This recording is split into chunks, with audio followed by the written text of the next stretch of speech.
Marvel Zombies, awesome. It's gonna be one of the most rewatchable Marvel movies or shows or media. One of the most rewatchable is going to be Marvel Zombies.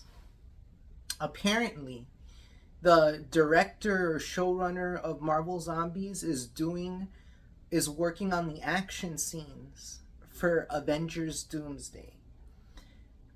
Now, after watching Marvel Zombies, my hype level for Avengers Doomsday is so much more. Now I'm like really excited for Avengers Doomsday after watching Marvel Zombies. Um I didn't like the last season of What If, right? But it has that top tier animation of What If. What I didn't like about the last season of What If was the story, right? But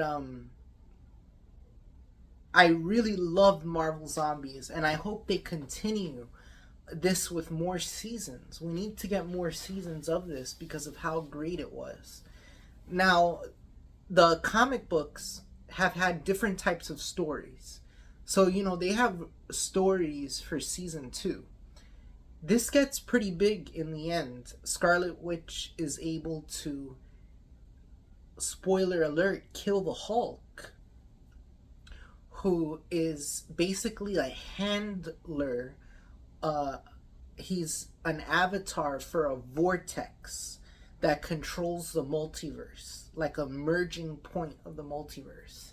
And the Hulk is such a strong being that he's holding these realities together. And Scarlet Witch at the end of the series ends up killing the Hulk, destroying that Marvel Zombies reality, right? And the one who created this Marvel Zombies epidemic, the one who created it was Scarlet Witch. Okay? But the first 2 episodes don't deal with her. The first episode, for example, deals with Kamala, Hawkeye, the girl Hawkeye, Kate Bishop, and Ironheart. And they are in the middle of NYC trying to survive the zombie apocalypse. They're being hunted by a zombie Hawkeye. And I really like the animation. I'm not a fan. I was not a fan of Miss Marvel, and after watching this show, they really did Miss Marvel great. And I think if they do Miss Marvel in Avengers Doomsday, handling her the way they handled her in Marvel Zombies, hey, it could actually work. All right, but that was my only complaint about is that we need more episodes. It's so short. But the episodes are pretty long. Each episode has a self-contained story. Each episode seems like a movie. It's only 4 episodes, but those 4 episodes don't waste any time. And you could look at it as a sequel to Thunderbolts almost, because a lot of the Black Widow characters, including all the Black Widows, are in it in the first episode fighting the zombies, that Black Widow army. And episode 2 deals with what I really liked is Baron Zemo in episode 2 turned that prison from Civil War into a submarine, right? That prison that comes out of the water is now a submarine in the zombie apocalypse. And they attack Atlantis, or they come across like an army of Atlanteans. And Namor in this episode is gonna go down as one of the coolest Namor stories. So if you love that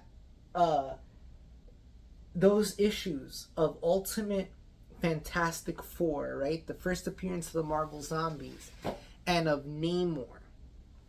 Right here, we get something we didn't see in the comics, and it's just as awesome. Zombie Namor. And I didn't expect to like it as much as I did. But if the people involved with this series are working on the action, for Avengers Doomsday, it's going to be a really great thing. And the last two episodes, we find out that Scarlet Witch is the queen and the creator of these zombies. And she wins in the end. She ends up killing everybody, you know. But the way they do it is really creative. I like the way that Kamala isn't sure, because the story, she's really the main character, Kamala, and in the end she's not sure if she's dead or alive, because all the Scarlet Witch is merging all the timelines. So if you're a Marvel fan, you're gonna love it. You're gonna love it. This was freaking awesome. And out of all the Marvel movies and all the Marvel projects, this is gonna go down as one of the best. I didn't know what to think of Blade and Moon Knight put together, but the way they did it in this series makes sense. And check it out.